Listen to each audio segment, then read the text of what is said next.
یہ بات تو مشہور ہے کہ مکے میں آبادی کا آغاز سیدنا اسماعیل علیہ السلام سے ہوا۔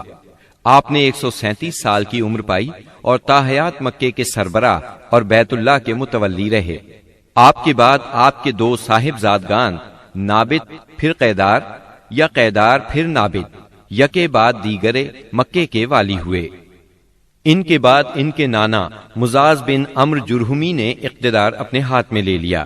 اس طرح مکے کی سربراہی بنو جرہم کی طرف منتقل ہو گئی اور ایک مدت تک انہی کے ہاتھ میں رہی۔ سیدنا اسماعیل علیہ السلام کا زمانہ قریباً 2000 برس قبل مسیح ہے۔ اس حساب سے مکے میں قبیلہ جرہم کا وجود کوئی 2100 برس تک رہا اور ان کی حکمرانی قریباً 2000 برس تک رہی۔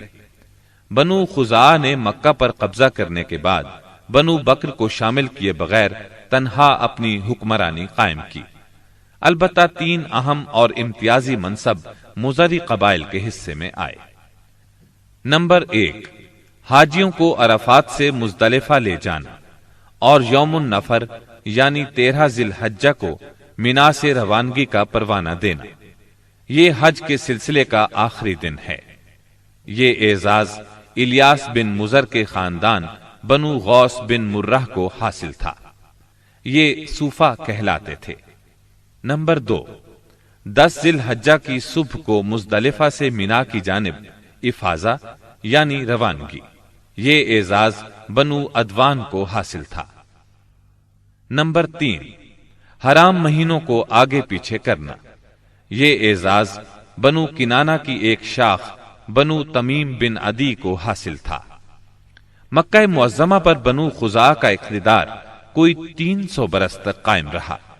یہی زمانہ تھا جب عدنانی قبائل مکے اور حجاز سے نکل کر نجد، عراق کے اطراف اور بحرین وغیرہ میں پھیلے اور مکے کے اطراف میں قریش کی صرف چند شاخیں باقی رہیں، مگر مکے کی حکومت اور بیت اللہ کی تولیت میں ان کا کوئی حصہ نہ تھا، یہاں تک کہ قصی بن کلاب کا دور آیا۔ قصی نے مکے کا بندوبست اس طرح کیا کہ قریش کو مکے کے اطراف سے بلا کر پورا شہر ان پر تقسیم کر دیا اور ہر خاندان کا ٹھکانہ مقرر کر دیا۔ البتہ مہینے آگے پیچھے کرنے والوں کو نیز آل صفوان، بنو عدوان اور بنو مرہ بن عوف کو ان کے مناصب پر برقرار رکھا، کیونکہ قصی سمجھتا تھا کہ یہ بھی دین ہے، اس میں رد و بدل کرنا درست نہیں۔ قصی کا ایک کارنامہ یہ بھی ہے کہ اس نے حرم کعبہ کے شمال میں دار الندوہ تعمیر کیا۔ اس کا دروازہ مسجد کی طرف تھا۔ دار الندوہ دراصل قریش کی پارلیمنٹ تھی، جہاں تمام بڑے بڑے اور اہم معاملات کے فیصلے ہوتے تھے۔ قریش پر دار الندوہ کے بڑے احسانات ہیں، کیونکہ یہ ان کے اتحاد کا ضامن تھا اور یہیں ان کے الجھے ہوئے مسائل احسن طریقے سے طے ہوتے تھے۔ قصی کو سربراہی اور عظمت کے یہ مرتبے حاصل تھے۔ نمبر 1، دار الندوہ کی صدارت، جہاں بڑے بڑے معاملات کے بارے میں مشورے ہوتے تھے اور جہاں یہ لوگ اپنی بیٹیوں کی شادیاں بھی کرتے تھے۔ نمبر 2، لوا یعنی جنگ کا پرچم قصی ہی کے ہاتھوں باندھا جاتا تھا۔ نمبر 3، حجابت یعنی خانہ کعبہ کی پاسبانی۔ اس کا مطلب یہ ہے کہ خانہ کعبہ کا دروازہ قصی ہی کھولتا تھا۔ خانہ کعبہ کی خدمت اسی کے ذمے تھی، چابی بردار بھی وہی تھا۔ نمبر 4، سقایا یعنی پانی پلانا۔ اس کی صورت کچھ یوں تھی کہ حوض میں حاجیوں کے لیے پانی بھر دیا جاتا تھا، اس میں کچھ کھجور اور کشمش ڈال کر اسے شیریں بنایا جاتا تھا۔ حجاج جب مکے آتے تو اسے پیتے تھے۔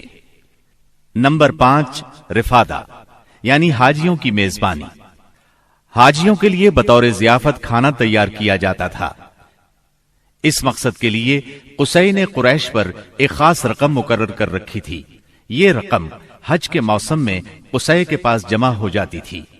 وہ اس رقم سے حاجیوں کے لیے کھانا تیار کراتا تھا۔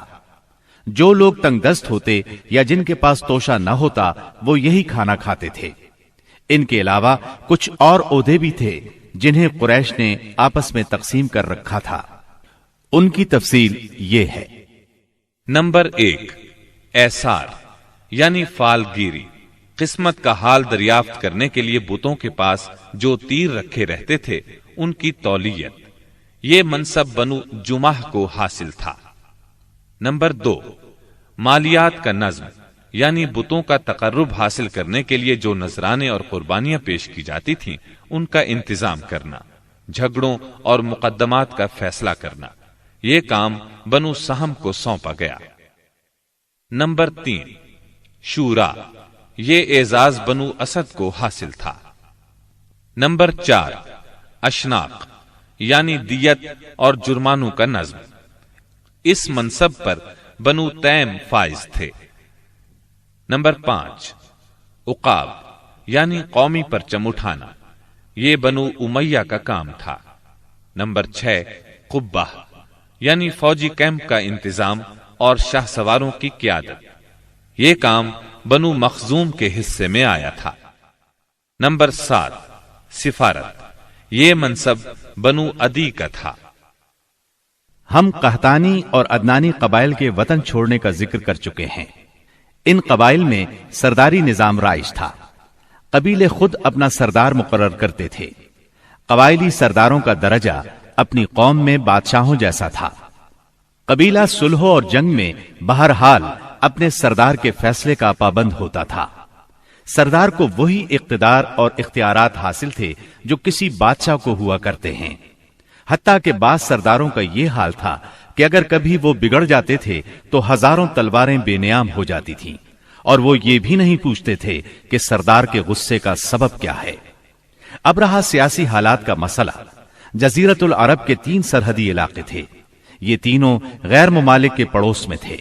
ان کی سیاسی حالت سخت پریشان کن تھی۔ وہاں انتشار کی کیفیت تھی، صورتحال زوال پذیر تھی۔ انسان مالک تھا یا غلام، حاکم تھا یا محکوم، بس انہی 2 طبقوں میں بٹا ہوا تھا۔ تمام تر فوائد سربراہوں کو، خاص طور پر غیر ملکی سربراہوں کو حاصل تھے، اور سارا بوجھ غلاموں کے سر تھا۔ وہ طرح طرح کے ظلم و ستم برداشت کرتے تھے، زبان نہیں کھول سکتے تھے کیونکہ حکمرانی جبری تھی۔ انسانی حقوق نام کی کسی چیز کا دور دور تک وجود نہیں تھا۔